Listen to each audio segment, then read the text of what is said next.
ये है विविध भारती। उजाले उनकी यादों की,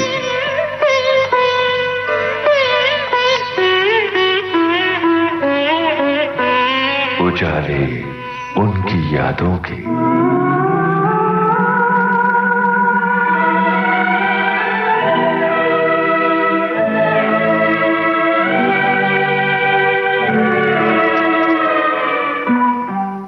निर्देशिका और पटकथा लेखिका पद्म भूषण सई परांजपे अपनी यादों के उजाले बिखेरने आई हैं हमारे साथ।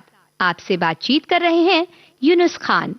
पिछले सप्ताह हमने इस लंबी बातचीत की दूसरी कड़ी सुनी थी। आइए आज सुनते हैं इस बातचीत का तीसरा भाग। ये तो स्पर्श की बातें हुई। हालांकि स्पर्श के बारे में इतनी सारी बातें हैं और वो आपने अपनी आत्मकथा में बहुत विस्तार से लिखी हैं, पर इंटरव्यू में हम चूंकि संक्षिप्त बात कर रहे हैं तो हमने स्पर्श की तमाम बातों को स्पर्श किया। अब थोड़ा आगे बढ़ते हुए मुझे लग रहा है एक छोटी सी चीज और करते हैं, फिर चश्मे बद्दूर की तरफ बढ़ते हैं। ओके। स्पर्श का स्मिता कनेक्शन थोड़ी सी बुरी बात है, फिर मायूस किस्सा है, बताती हूँ जी, बताती हूँ। ये जब मैं दिल्ली छोड़कर और अपनी नौकरी छोड़कर और अपनी क्या कहते हैं स्टडी जिंदगी छोड़कर मैं एक स्ट्रगलर के रूप में बंबई में हाजिर हो गई। हाँ, फिल्म, क्योंकि फिल्म बनानी थी, अब नजरों के सामने वही था और फिल्म की राजधानी बंबई, तो बंबई आना लाजमी था, तो बंबई पहुंच गई। और इत्तेफाकन मुझे बहुत अच्छा ये मिला, वहाँ दामू ज़वेरी नाम के बहुत बड़े गुजराती थिएटर के जाने माने वंडरफुल पर्सन, तो दामू भाई ने मुझे बिकट वाट वही वाट ये म्यूजिकल नाटक डायरेक्ट करने का ये सौंपा मुझ पर। हाँ, that was Fiddler on the roof का वेंकटेश माडगुळकर ने किया मराठी अनुवाद। तो एनीवे वो मैं कर रही थी, लेकिन उसके पहले बंबई पहुंचते ही अब नाटक तो करना ही था, नाटककार थे तो, और तब स्मिता मिल गई और ओमपुरी मिल गया। वाह। और ओमपुरी तो बहुत ही स्ट्रगलर था उन दिनों, मतलब कुछ भी ढेला भी उसने नहीं कुछ तब तक किया था। और स्मिता का नाम जरा जरा हो रहा था क्योंकि टेलीविजन में वो निवेदिका थी वगैरह वगैरह, और शायद शाम के साथ एक आध फिल्म शुरू हुई, लेकिन स्मिता का जरा सा नाम हो रहा था, ओमपुरी का नहीं था, मेरा भी नहीं था बम्बई में। हम तीनों ने मिलकर सोचा कि कुछ थिएटर किया जाए, और मेरे पास महेश एलकुंचवार का बहुत बेहतरीन नाटक था वासना कांड, जो मैंने दिल्ली में खेला था। कुसुम हैदर ने रोल किया था उसमें, लाजवाब रोल किया था बहुत, और वो प्रोडक्शन भी खुद नहीं कहना चाहिए लेकिन बहुत बहुत ही बेहतरीन प्रोडक्शन हुआ हमारा, और लोग दंग रह गए, बहुत बहुत ही जिसे कहते हैं कि निस्तब्ध हो गए शो देखने के बाद, ऐसा सन्नाटा सा हुआ ऐसे। It was a fabulous experience. तो एनीवे मैंने कहा कि बम्बई में ये करते हैं, और एनसीपीए के एक्सपेरिमेंटल थिएटर में हमने ये नाटक किया। अब मेरे इतने साल हो गए इन तीनों चारों फील्ड्स में काम करते, television, stage, theatre, film, radio, लेकिन व्यवहार किस चीज से खाते हैं ये अभी तक मुझे नहीं समझ में आया जी। इसको भी मैं मेरे नाना को और मेरी माँ को मैं दोष देती हूँ, क्योंकि उन्होंने ऐसे मुझ पर इतना वो किया कि ये बहुत पैसे के बारे में सोचना बहुत बुरी बात है। तुम अपना काम करो, काम में आनंद लो, काम में मजा लो, लोगों को देखो, लोगों को समझो, लोगों से प्यार करो वगैरह। पैसा क्या चीज है? और कभी उन्होंने मेरी तनख्वाह कितनी है उनको नहीं मालूम था आखिर तक। कितना माँ ने पूछा, नाना ने कभी भी पूछा कि कितने पैसे, मतलब पैसों की बात ही नहीं होती थी। और मैं अनाड़ी के अनाड़ी रह गई। तो मुझे लगता था काम चलाने लायक कुछ मिले तो ठीक है, गुजारा हो जाएगा, लेकिन इस नाटक के लिए पैसा तो चाहिए ना स्टेज करने के लिए। तो वो कुछ ढेला भी नहीं था किसी के भी पास।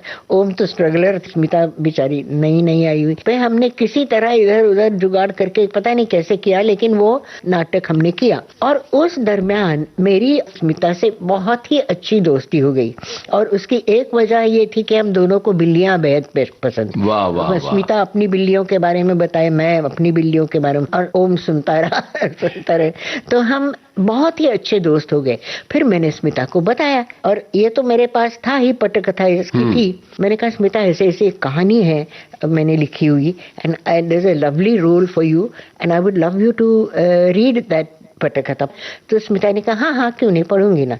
हाँ, और बात वहां तक रह गई। फिर और 4-5 दिन बाद मैंने फिर कहा, स्मिता तुम पढ़ोगे ना?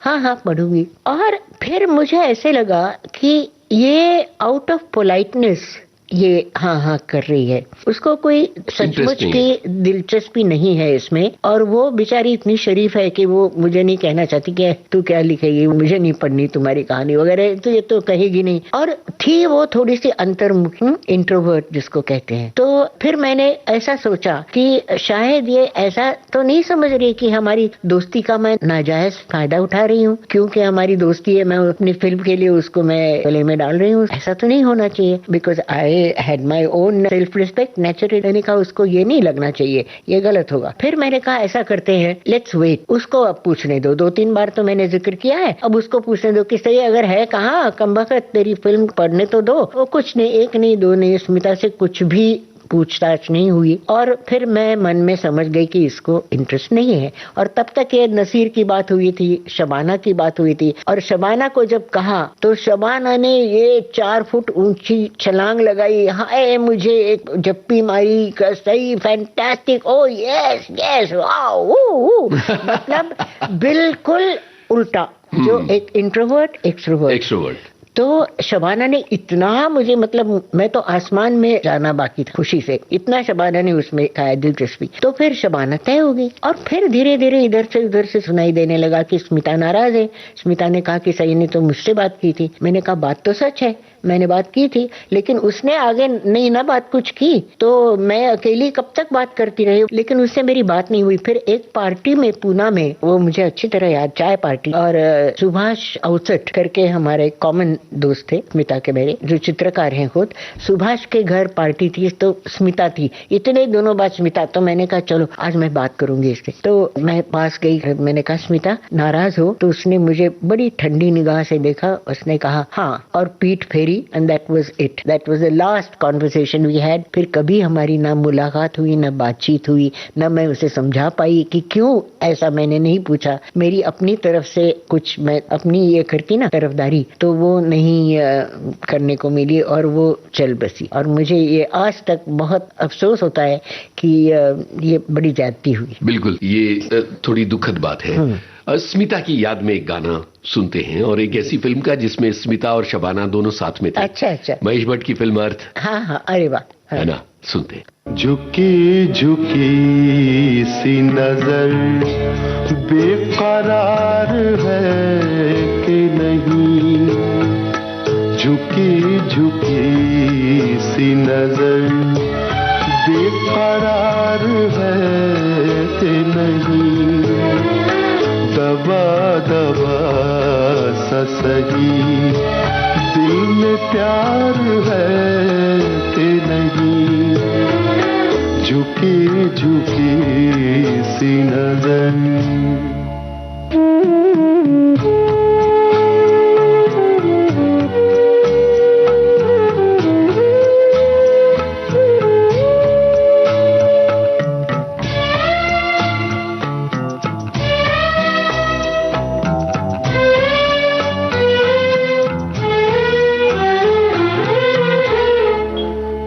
अपने दिल की जवां धड़कनों को गिन के बता,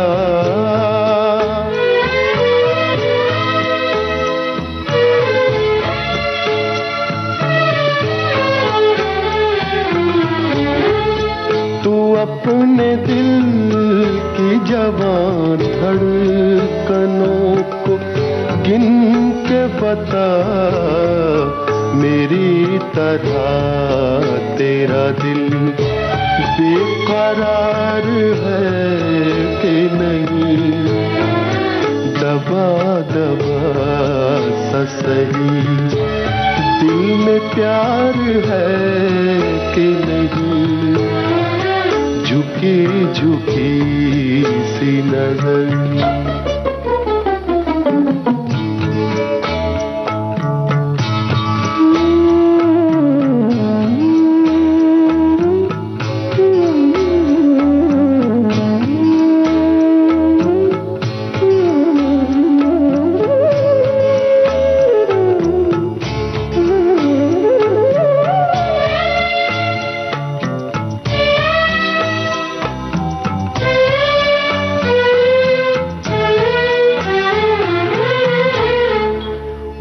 पल के जिसमें मोहब्बत जवान होती है,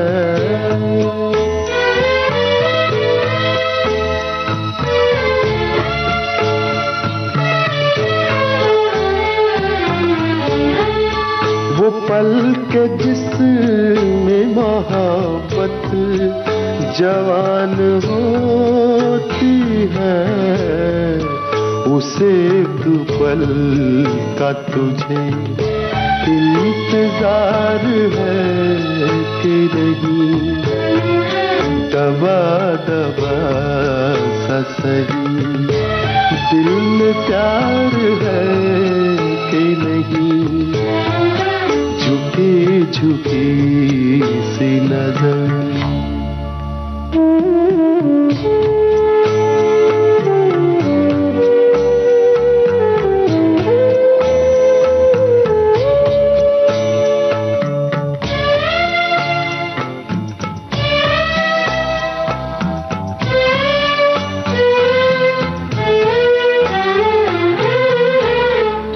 तेरी उम्मीद पे ठुकरा रहा हूँ दुनिया को,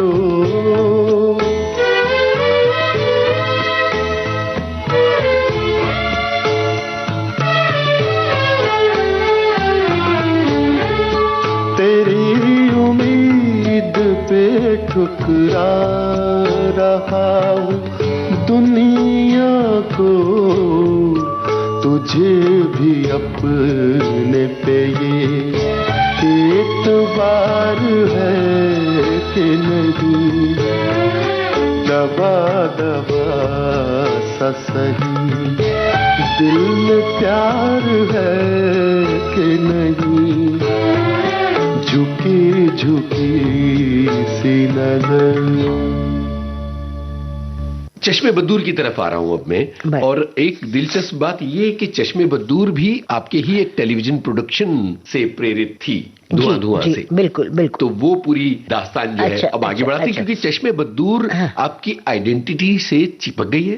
दूसरी चीज ये है कि हमारे सारे सुनने वाले इस बात से इत्तेफाक रखते हैं कि अगर आप कहीं किसी के घर बैठने जाते हैं और वहां चश्मे बद्दूर टेलीविजन पे चल रही है तो आप उठ नहीं सकते, वो एक तिलस्म है। क्या बात है, क्या बात है। परसों मुझे एक पुरस्कार मिला जी गौरव अवार्ड जी, उसकी बधाई भी देनी बाकी है, तो मैं क्षमा चाहता हूँ कि अभी तक बधाई कोई बात नहीं, कोई बात नहीं। तो वो जी अवार्ड, और वो जी उन्होंने एक बड़ा प्यारा काम किया कि अवार्ड मुझे किसने दिया, दीप्ति नवल ने। वाह वाह वाह। तो दीप्ति को देख के, और उन्होंने मेरे प्ले का नाट्य गौरव अवार्ड मिला मेरे नाटक के लिए। तो उसमें मेरे जासवंदी नाम का एक मेरा नाटक है, उसमें से एक उन्होंने 20 मिनट का सीन भी किया स्टेज पे, तो मैं भी दंग रह गई। दीप्ति ने ये मुझे दिया अवार्ड, और दीप्ति ने कहा कि मैंने चश्मे बद्दूर की, फिर मैंने कथा की, और उसके बाद इतनी सारी मैंने फिल्में की, अच्छी अच्छी, ये वो बहुत फिल्में की, लेकिन लोग मुझे भूलने नहीं देते हैं।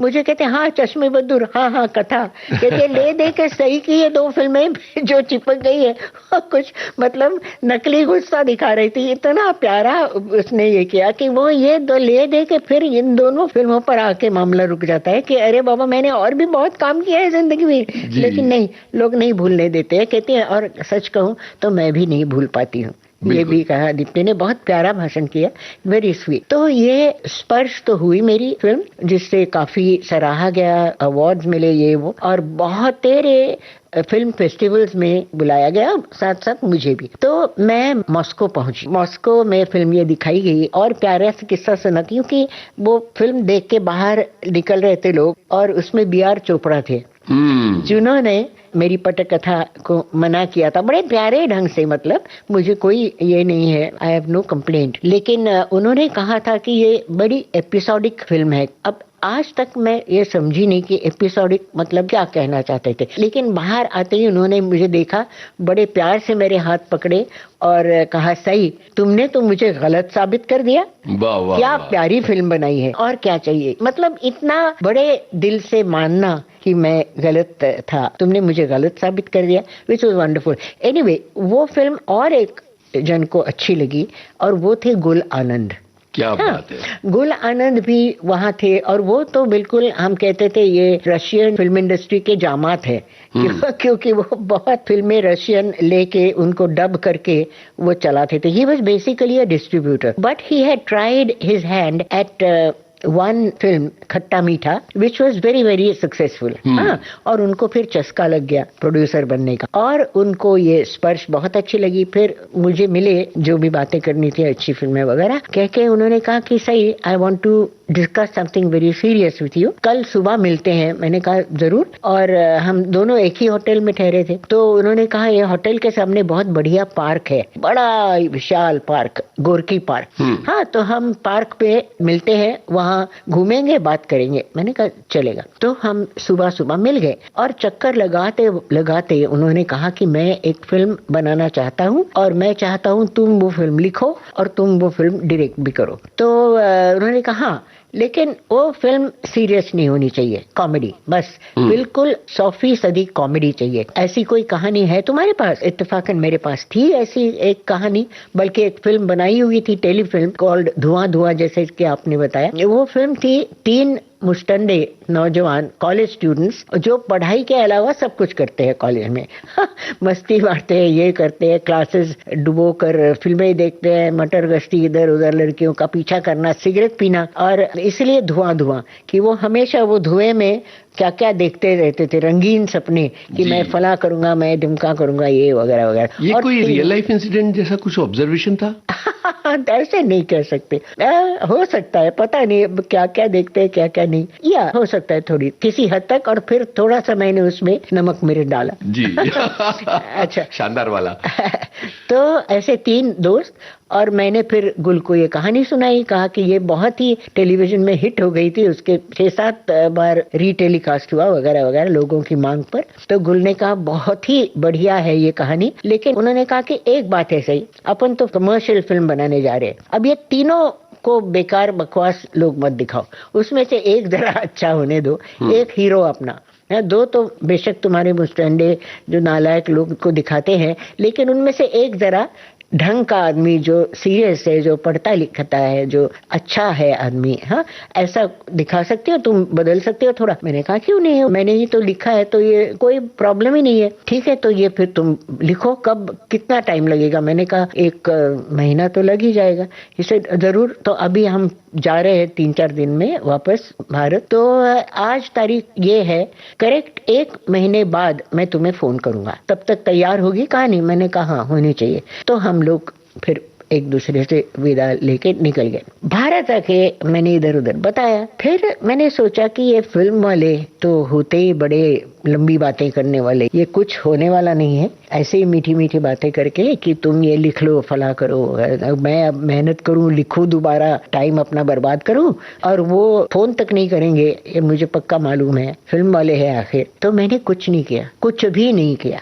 अरे बाप रे। हाँ, और उसी तारीख को सुबह फोन, हेलो मैं गुलानंद, बन गई, लिख ली मेरी हवा खुश। मैंने कहा नहीं, अभी क्या है गुल, थोड़ी सी बाकी है। लेकिन ऐसे करो प्लीज, मुझे 1 हफ्ता और दे दो। दे दिया उन्होंने कहा। फोन जैसा मैंने रखा, अपना कलम उठाया, रिसीवर रखा, कलम उठाया, और वाकई में 4-5 दिन में फिर मैंने वो थोड़ा सा बदलना था, वो बदल दिया और वो कहानी दिखाई जो उनको बहुत पसंद आई। और फिर वो कुछ कुछ बताते गए, उसमें भी गुल का काफी ये था, योगदान, एग्जैक्टली योगदान बहुत था। कि उन्होंने कहा कि देखो, अब सिर्फ हम नौजवान तीनों दिखा रहे हैं और वो लड़की वो भी नौजवान, हमको और भी तो चाहिए। कि हम चाहते हैं कि सिर्फ कॉलेज के युवक नहीं, उनके माँ बाप भी आए, उनके चाचा चाची आए, उनके मौसी आए, मामा आए, वगैरह वगैरह। मैंने कहा समझ रही हूँ, इसकी कुछ बड़े बुजुर्ग कैरेक्टर भी तो आने चाहिए ना। फिर मैंने एक दादी माँ डाली, एक नानी, एक बाप डाला, भाई डाला, एक भाई डाला, वगैरह वगैरह, एक पान वाला डाला। तो ऐसे लोग डलते गए। फिर मैंने एक दिन गुल से कहा गुस्से से कि मुझे लगता है मैं बनिया बन गई हूँ और पुड़िया बांध के ये कर रही हूँ। लेकिन बहुत अच्छी कहानी बन गई। और स्पर्श के बाद तो ये अनुभव बहुत ही अनोखा था कि जो हम मांगे, मतलब किसी हद तक, तो वो एकदम पेश हो जाता था। अच्छे प्रोड्यूसर प्रोड्यूसर की निशानी। अच्छे प्रोड्यूसर, क्योंकि वो चाहता था अच्छी फिल्म बने। अब यहाँ ऐसे लगा कि नहीं, एक ही टीम में है हम लोग, और फिर फिल्म बन गई और बहुत अच्छे कलाकार मिले। फारूक और वहाबी गुल बहुत ही, मतलब ही वॉज अ पक्का professional, he knew exactly how to save money, but he never did the film or anyone any harm. Film को मार के उसने नहीं कुछ कहा। उन्होंने एक्टर्स भी चुने। अब दीप्ति नई नई आ रही थी, बट ही सॉ कि यस, इस लड़की में बहुत टैलेंट है, हाँ, उसको लिया। और naturally at that time Deepti was dying to make a good film. हाँ, same with Farooq, same with Ravi ने तो कुछ भी नहीं किया था। मेरे कहने पर रवि को ले लिया, सिर्फ मेरे कहने पर। मैंने कहा नहीं नहीं, इसको तो लेना। कुछ 2-3 लोगों के लिए मैं अड़ गई थी। एक वो रवि बासवानी था और दूसरी लीला मिश्रा थी। क्या मैंने कहा ये तो मुझे चाहिए ही चाहिए। दादी अम्मा, मुझे कोई, तुम चाहे जो भी कहे उनका तुम किराया दोगे? तो वो हंस के कहता है हाँ ओके बाबा, ले लिया उसको। क्योंकि बाकियों को तो, रवि को बेचारी को 3,000 पूरी फिल्म का उसका मेहनत आना। राकेश बेदी वो नहीं मुझे मालूम, क्योंकि वो गुल ने लाया था राकेश को।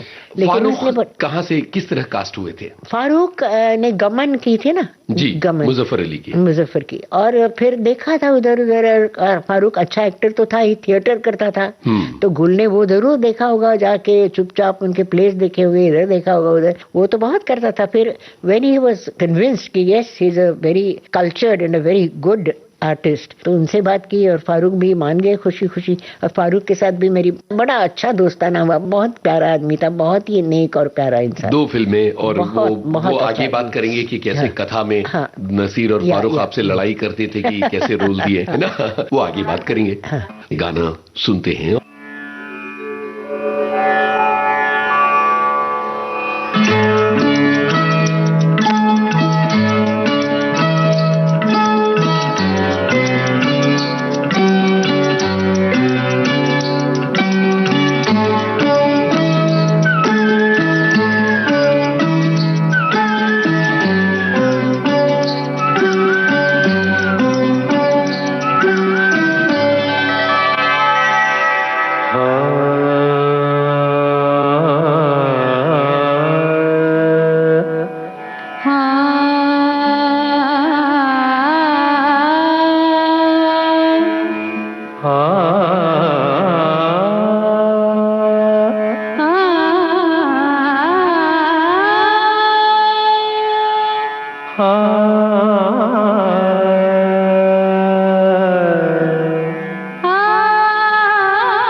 कहाँ से आए बदरा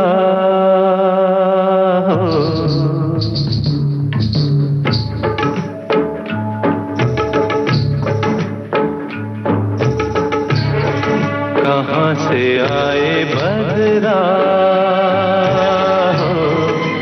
घुलता जाए कजरा।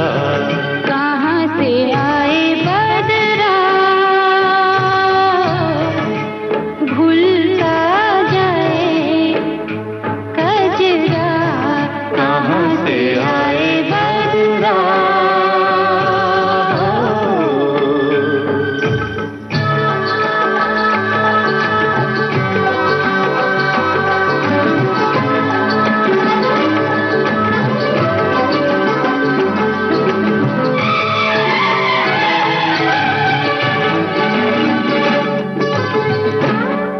पलकों के सत रंगे दीपक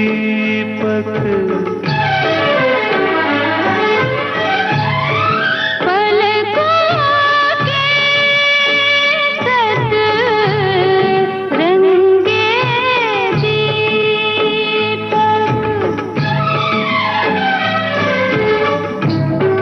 बन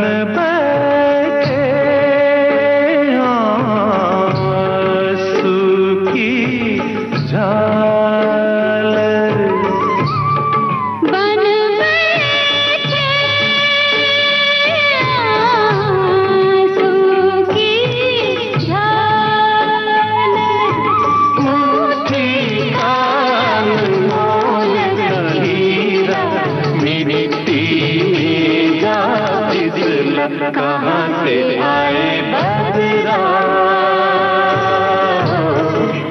घुलता जाए गजरा कहाँ से आए बदरा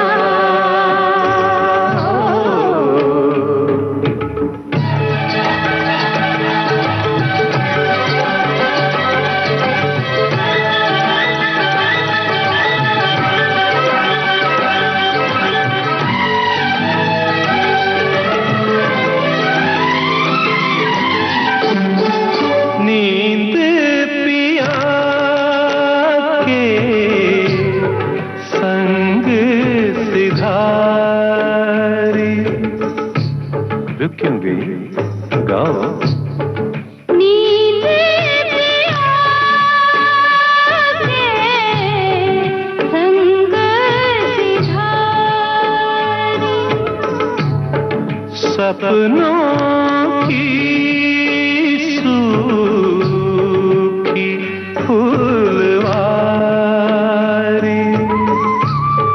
सपना की सूखी फूलवारी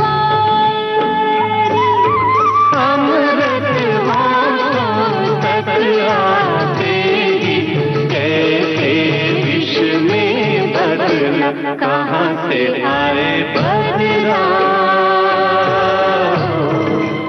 घुलता जाए गजरा कहाँ से आए बदला palm palm palm palm palm मारे मारे मारे मारे मारे palm palm palm palm palm मारे मारे मारे मारे मारे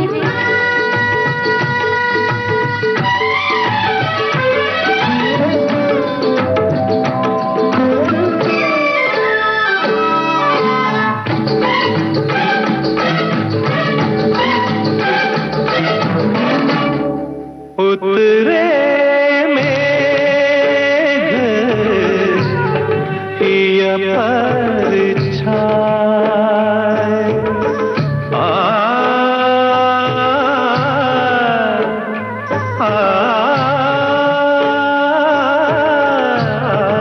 उतरे हिया परछाए निर्दय झोंके अग्न बढ़ाए निर्दय झोंके अगन बढ़ाए बरसे हैं अतिथों से सावन रोए मन है पगला कहाँ से आए बदरा बदरा ओ मबरी जने मपसनी पा रे मनि पमा अरे मरि रे म पानी सा रे म पानी सा रे म पानी सा आ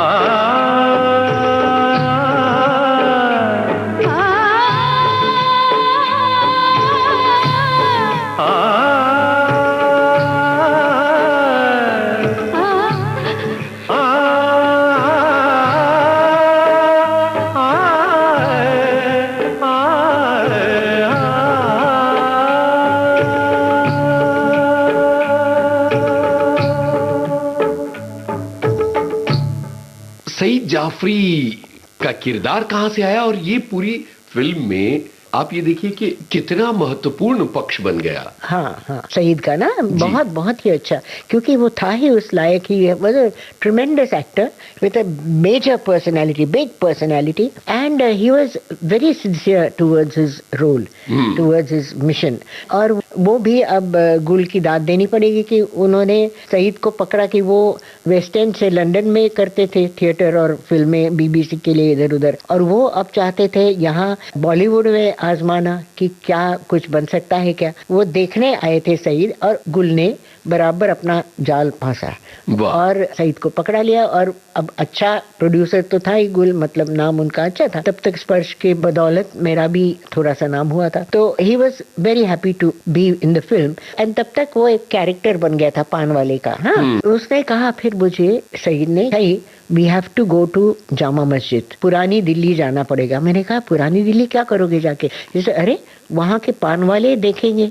हाँ, पान वाले का अगर मुझे करना है रोल तो मुझे देखना नहीं चाहिए पान वाले वगैरह। तो मैंने कहा ये नसीर के बाद ये एक और आ गया एक और आ गया। तो मैंने कहा चलो चलते हैं। फिर मैं उनके साथ, और फिर हम दोनों दिन भर वो देखता रहे, हर ठेले में जाके उनके साथ बैठना, उनके साथ गुफ्तगू करना, उनकी बातें सुनना। उनके कुछ कुछ लफ्ज भी वो लिखते थे, पुरानी दिल्ली वाले जो जुबान थी ना दिल्ली की, वो भी उन्होंने उठाई और कमाल का ये किया। और फिर अपने नाम पे वो बहुत ही वो थे स्ट्रिक्ट कि नाम अच्छा चाहिए मेरे रोल को।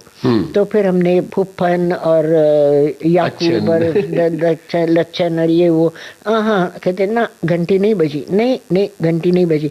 और फिर हमने कहा कि जाओ अब तुम अपने आप ही ढूंढ लो, अब हमारे नाम खत्म हो गए। तो एक दिन सुबह सुबह मुझे फोन आया, काफी सुबह, मैंने कहा हेलो आदाब, मैं ललन मियां बोल रहा हूँ। तो वो नाम मिल गया। तो क्या रोल किया सईद ने।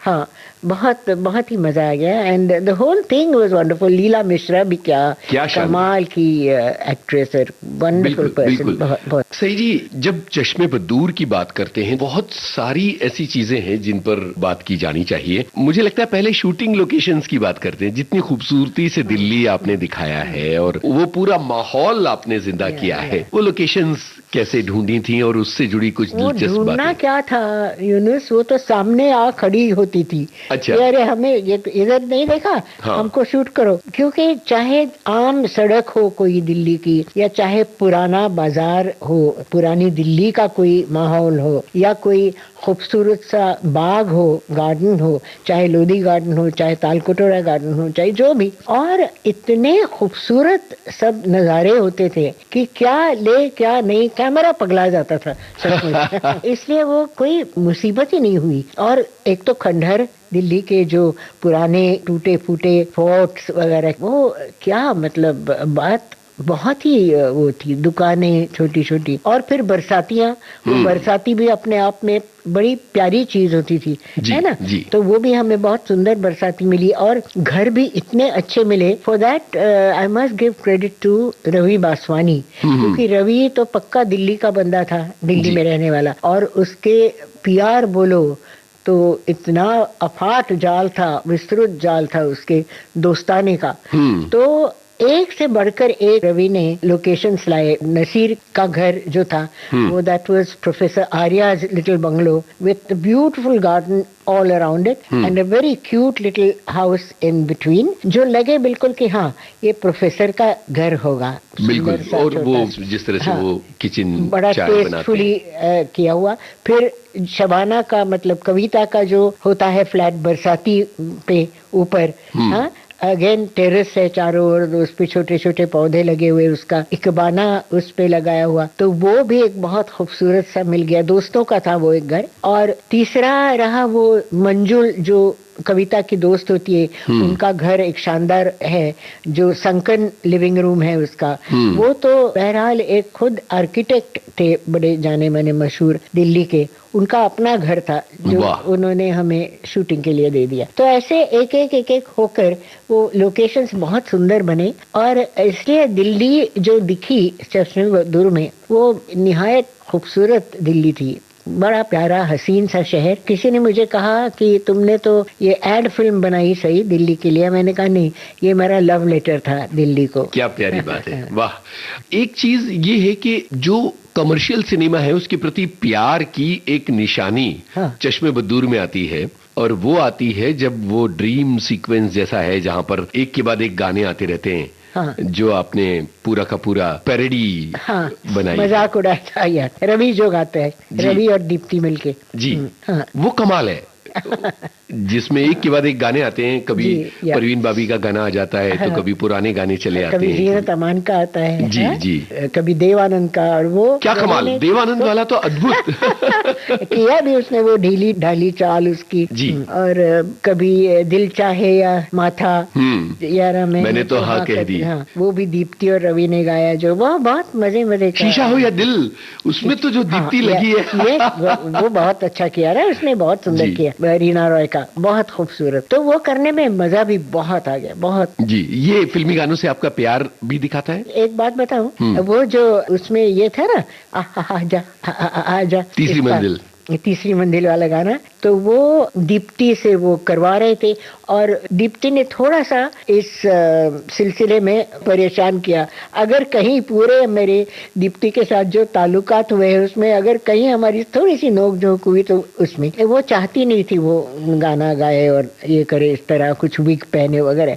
पता नहीं क्या उसके बीच बीच में कभी भूत सवार होता था, कभी कम ही लेकिन कभी कभी होता था। तो फिर गुल ने तब के डांस मास्टर जो इंडस्ट्री के बड़े माने हुए विजय ऑस्कर करके दोनों थे, तो उसमें से ऑस्कर को रखा उन्होंने और ऑस्कर का ये काम था कि दीप्ति से डांस करवा ले, तो वो एक सन एंड सैंड में कमरा बुक किया था गुल ने और वहाँ हमारा दिन भर चलता था। तब VHS का जमाना था जी। हाँ, तो VHS एक मंगवाया मशीन और VHS कैसेट्स थी जिसमें ये तीसरी मंजिल वाला गाना बार बार हमने इतनी बार वो सुनाया। उसमें डांसर्स भी हैं, एक तो आशा पारिक नाचती है और उनके साथ एक फाइल होती है दाएं बाएं, हाँ, 8-8 लोगों के, 8 मर्द इधर 8 मर्द उधर और नाचने वाले सब। तो वो हम बार बार देखते थे और मैं ऑस्कर को बहुत बार समझाती थी क्या चाहिए। मुझे लगता है कि ये मेरी बुरी आदत है, हालांकि तब किसी दोस्त ने या कलाकार ने कभी नहीं मुझे कहा, लेकिन अब बच्चे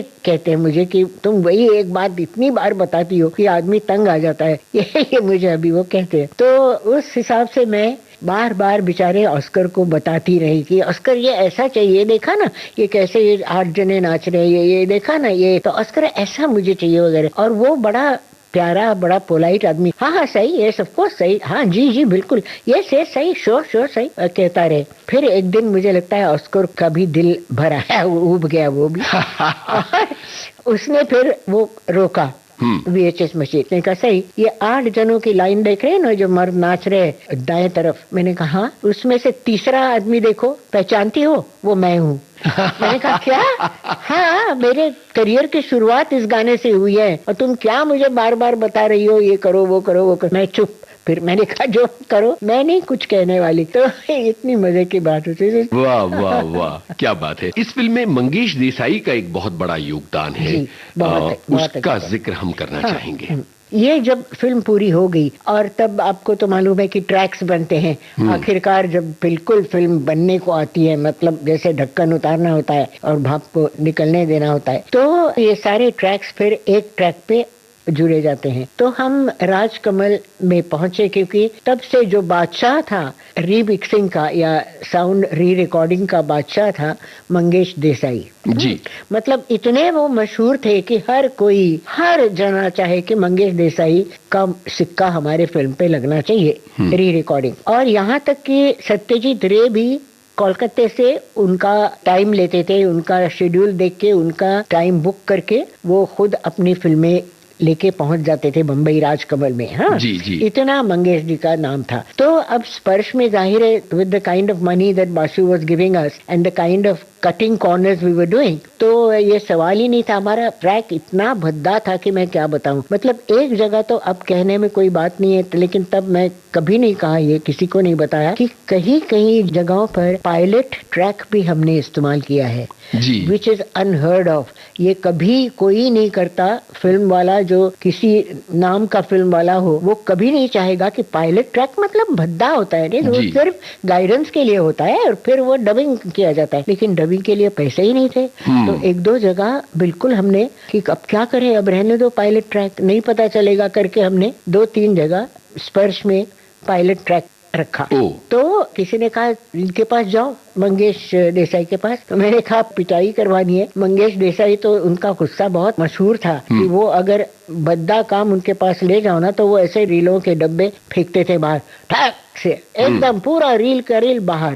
तो शर्म नहीं आती, कैसे काम के लेके आए हो मेरे पास? मैंने कहा वो मंगेश जी रील तो नहीं, मुझे भी बाहर फेंक देंगे। तो मैंने कहा उनके पास मैं कैसे, किस मुंह से जाऊंगी? नहीं जाऊंगी। तो नहीं गए। फिर हमने जैसा तैसा किया, हमें भी बहुत अच्छे मिले। फिर बॉम्बे लैब में तब थे खन्ना साहब कर, जी वेरी वेरी नाइस कॉडिस्ट, तो उन्होंने काम किया। एनीवे फिर चश्मे बदूर तो गुल ने कहा कि जरूर मंगेश जी के पास जाना चाहिए। उन्होंने फिर डेट वेट पकड़ के हम लोग मिलने गए। तो मंगेश ने मुझे देखा, कहते फिल्म लेके आई है।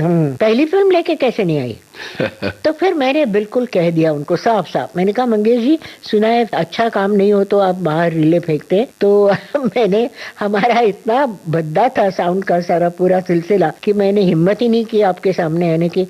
अच्छा ठीक चलो तो फिर बैठ जाओ, दोपहर से काम शुरू करते हैं। और फिर काम शुरू हो गया हमारा। और क्या बताऊं कि ऐसा मेल जो मतलब शायद ही मेरा किसी के साथ इतना मेल हुआ हो, किसी व्यक्ति के साथ, किसी कलाकार के साथ, कि मतलब इट वाज फैंटास्टिक एब्सोल्युटली। एक बताती हूँ मैं, बहुत प्यारा किस्सा। वो जो चश्मे बदूर जिन्होंने देखे है उनको वो मालूम है कि वो जो दो दोस्त होते हैं वो लड़की के मिलने के चक्कर में बाहर पड़ते हैं। बड़ी बातें तो करते हैं कि हम यूँ करेंगे वो करेंगे, और एक को तो बेचारे को वो समझती है कि ये प्लम्बर है और बेसिन दिखाती है बाथरूम वाली कि ये देखो चोक हो गई है, पानी नीचे नहीं जा रहा तो आप कुछ करो। और वो वहां से फिर भाग जाता है, बड़ा पानी पानी होकर शर्मिंदा होकर निकल जाता है। दिन भर फिर वो इधर उधर मटर गश्ती पार्क में दिन बताता है, क्योंकि ऐसा मुंह लेके घर कैसे जाएगा? घर मतलब कमरे में दो दोस्तों को मुंह कैसे दिखाएगा ना? तो वो फिर शाम को जाके फिर बड़ी गप्पे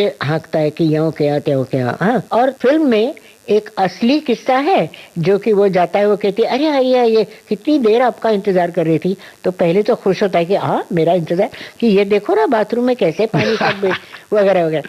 और दूसरा जो किस्सा है फिर ये बताता है कि अरे फिर हमने पार्क में गए और फिर वो एक बड़ा तालाब है, वो उसमें नैया एक थी और वो नैया में ये दोनों बैठ के टिपिकल फिल्मी गाना गाते हैं। इस नदी को मेरा आए ना मान लो, इंदु ने बहुत सुंदर गाना लिखा। तो वो दोनों ये ड्यूएट गाते दो गाना, तो वो भी किया। मतलब वो जो उसकी फालतू की कहानी है मनगढ़ंत, वो भी फिल्माई थी।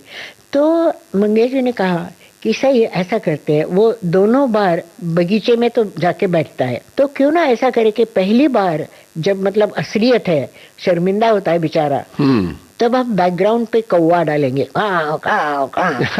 और दोबारा जब वो ये शोरो शायरी वाली और फला निमका ये बड़े प्यार मोहब्बत वाले किस्से सुनाता है, तब हम कोयल डालेंगे बैकग्राउंड पे। क्यों, कैसे रहा? मैंने कहा ओह गजब। मैंने कहा कैसे रहा?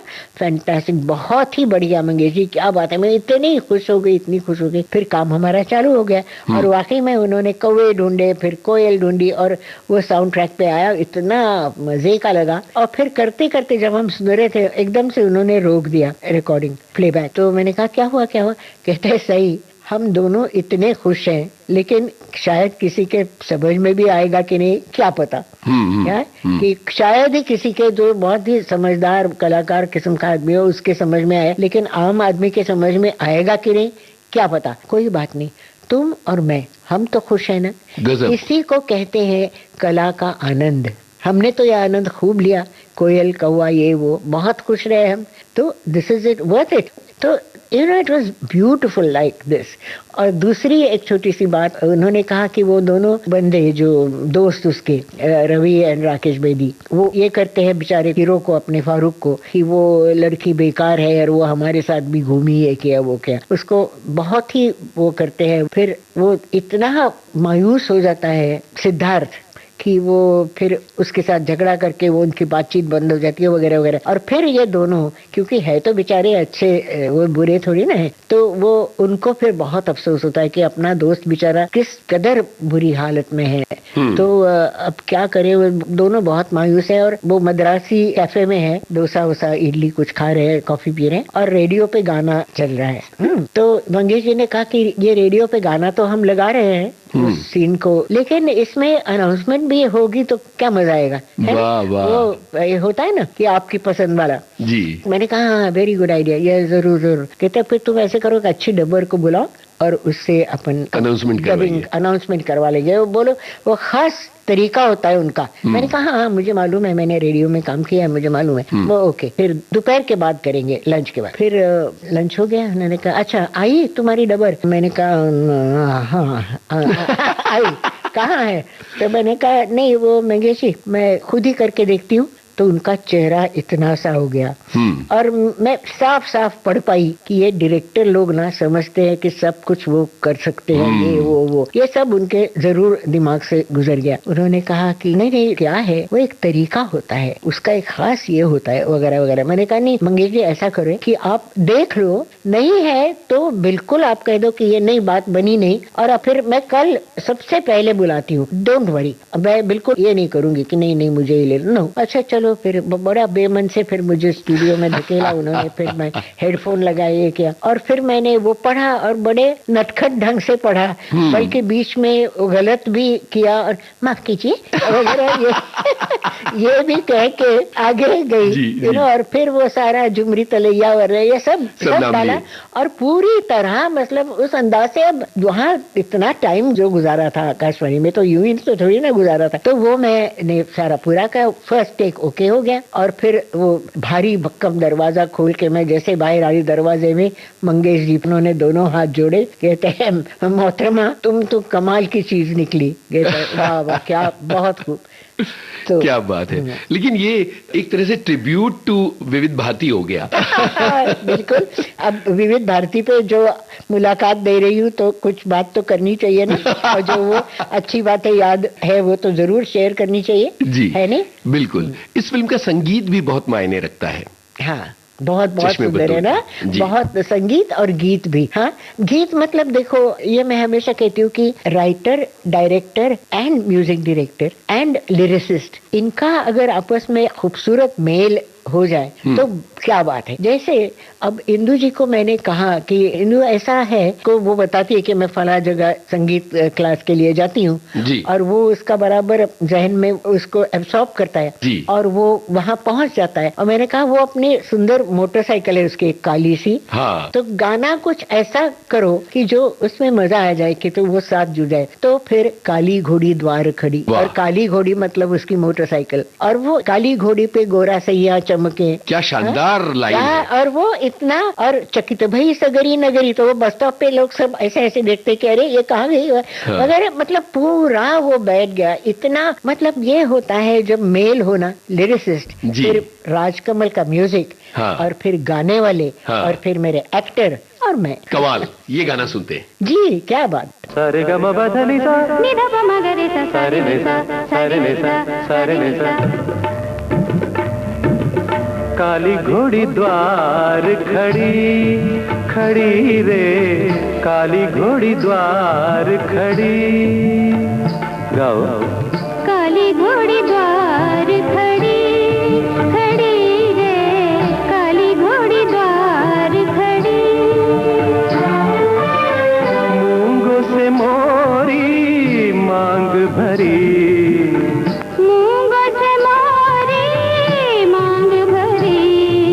बरजोरी सैया ले जावे, बरजोरी सैया ले जावे। चकित भई सगरी नगरी, काली घोड़ी द्वार खड़ी खड़ी रे, काली घोड़ी द्वार खड़ी।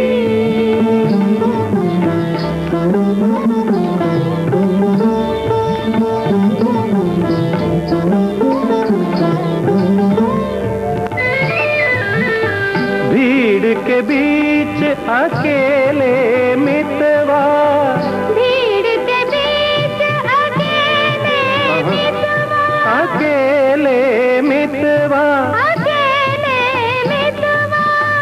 जंगल बीच महक गए फुलवा, जंगल बीच महक गए फुलवा। कौने ठगवा बैया धरी, कौने ठगवा बैया धरी। चकित भई सगरी नगरी, काली घोड़ी द्वार खड़ी खड़ी रे, काली घोड़ी द्वार खड़ी।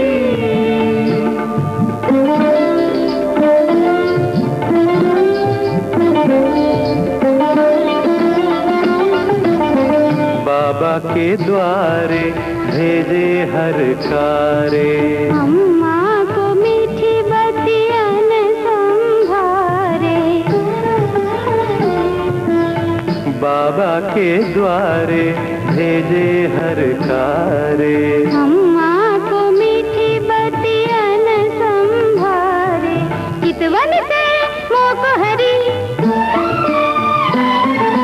चकित भई सगरी नगरी, धधा काली घोड़ी द्वार खड़ी, खड़ी रे काली घोड़ी द्वार खड़ी।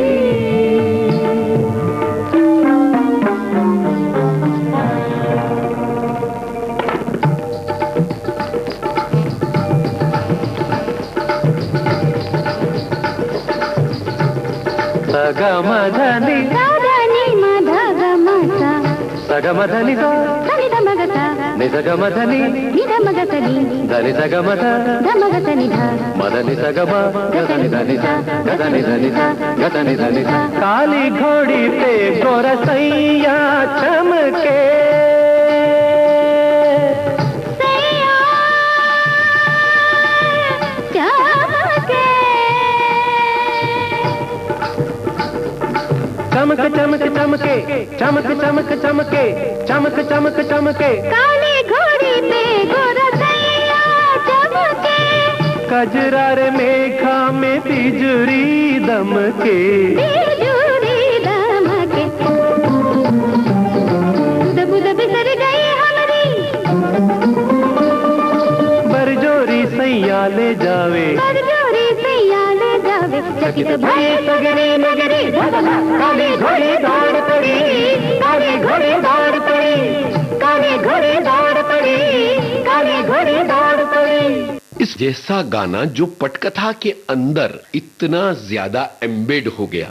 ये जो बात आपने बताई कि मोटरसाइकिल और वो, और इंदु जी ने जिस तरह से उस कहानी में उस गाने को पिरोया, एक कालजयी गाना बन गया। राजकमल जी को भी बड़ा श्रेय जाता है इतने बढ़िया गाने बनाने का। बिल्कुल बिल्कुल बिल्कुल। राजकमल जी ने अपना श्रेष्ठ काम किया इस फिल्म में। मेरे ख्याल से बिल्कुल बिल्कुल बहुत ही अच्छा काम किया उन्होंने, बहुत सुंदर, बहुत ही सुंदर, इसमें कोई शक नहीं। और वो भी कितना अच्छा और कितना नेक गाना है ना, कहाँ से आए बदरा, इतना दुख भरा, इतना ये। और वो तो टीचर तो गाए चले जाते हैं क्योंकि उनको क्या लेना देना, लेकिन ये रो पड़ती है गाते गाते, आंसू बह रहे हैं उसके, और पूरा एक माहौल आप बनाते हैं उसमें। और उसके भी अंतरे जो है म्यूजिकल बीच के है प्रील्यूड्स, उसमें फिर इसको दिखाया है कि ये भी उदास बेचारा दीवाना जैसे घूम रहा है सिद्धार्थ।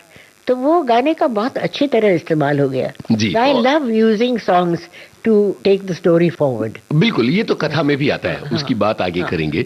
बल्कि एक बहुत ही तेज तर्रार गाना इस फिल्म में था, और वो था प्यार लगावत। वो तो एकदम अलग शैली का गाना है। हाँ, वो भी अगेन वही बात है कि जब म्यूजिक डायरेक्टर और डायरेक्टर इनका आपस में मेल हो और समझौता हो और एक दूसरे को समझे और एक दूसरे को खुश करने की कोशिश करे दोनों, तो क्या होता है ये गाना साबित करता है। क्योंकि मैंने फिर ये कहा राजकमल को कि ये तीनों जने गाना गाते हैं मोटरसाइकिल पे घूमते, हाँ तीनों मुस्टंडे और तीनों अवलिया हैं, अपने अपने अलग ढंग के आदमी। मैंने कहा वो क्यों एक जैसा ही गाएं? बिल्कुल, हाँ, वो अपना अपना गाने दो ना उनको। तो राजकमल ने कहा मतलब क्या? मैंने कहा ये कुछ और गा रहा है, वो कुछ और गा रहा है, वो कुछ, मतलब उनका सुर भी और होगा, उनके लफ्ज भी और होंगे। कहते नहीं नहीं, ये तो बड़ा झमेला नहीं हो जाएगा। मैंने कहा कोशिश करके देखते हैं, और कोशिश की उन्होंने, और क्या कमाल की। वो जो है ना प्यार लगावत प्रेम मोहब्बत, वो तीनों अलग अलग अपना गाते हैं। बिल्कुल, बिल्कुल। और इतना वो मजे का लगता है। दैट्स व्हाई वो जो आज भी लोग कहते हैं कि वो फिल्म आज भी फ्रेश है, ताजगी है उसमें, ये ऐसे गानों की वजह से तो है। बिल्कुल। तो ये गाना इस इंटरव्यू में प्यार लगावत भी सुनोगे। प्यार लगावट प्रणय मोहब्बत प्रेम प्रीत या लब लामूर, नाम कई पर बात वही है, हर किस्से की बात नहीं है। प्यार लगावट प्रणय मोहब्बत प्रेम प्रेम प्रीत या लब लामूर, नाम कई पर बात वही है, हर किस्से की बात नहीं है। बात न कुछ कहने की, बात न कुछ कहने की, बात न कुछ कहने की, बात न कुछ कहने की, तो क्या गुमसुम रहने की। प्यार लगा प्रणय मोहब्बत प्रेम प्रीत या लब लामूर, नाम प्रेम बात वही है, हर किस्से की बात नहीं है।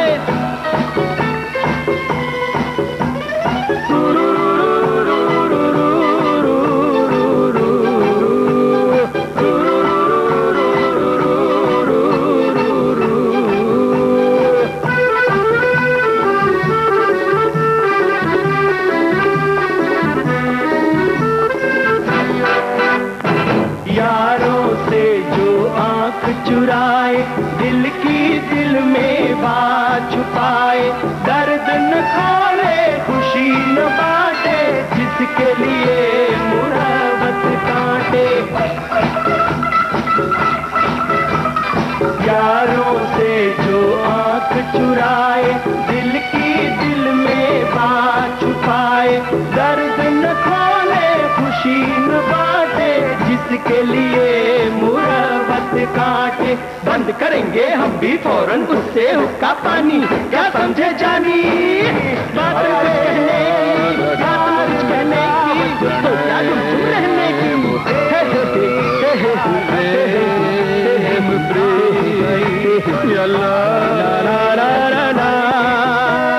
प्यार लगावट प्रणय मोहब्बत प्रेम प्रीत या लब लामूर, नाम कई पर बात वही है, हर किस्से की बात नहीं है। मैं एक चीज पर और ध्यान खींचना चाहता हूं, और वो है ओपनिंग सीक्वेंस ऑफ चश्मे बद्दूर। जिस तरह से फिल्म ओपन होती है, हाँ, वो बड़ा शानदार बना है। नामावली जी, नामावली, जिसमें वो एनिमेशन वगैरह है। हाँ, जी, वो उसका पूरा क्रेडिट आप राम मोहन को दे दो। Ram Mohan, and he did कथा एंड ही डिड चश्मे बद्दूर दोनों। हाँ, और कथा में वो चूहा बिल्ली, हाँ, यस, टाइगर और ये वो। और कथा में भी तो जैसा हमारा निर्माता का जब आता है तो सुरेश जिंदल को आपने देखा है कभी? ये बाल उनके बिल्कुल लगे जैसा लायन है, सींग।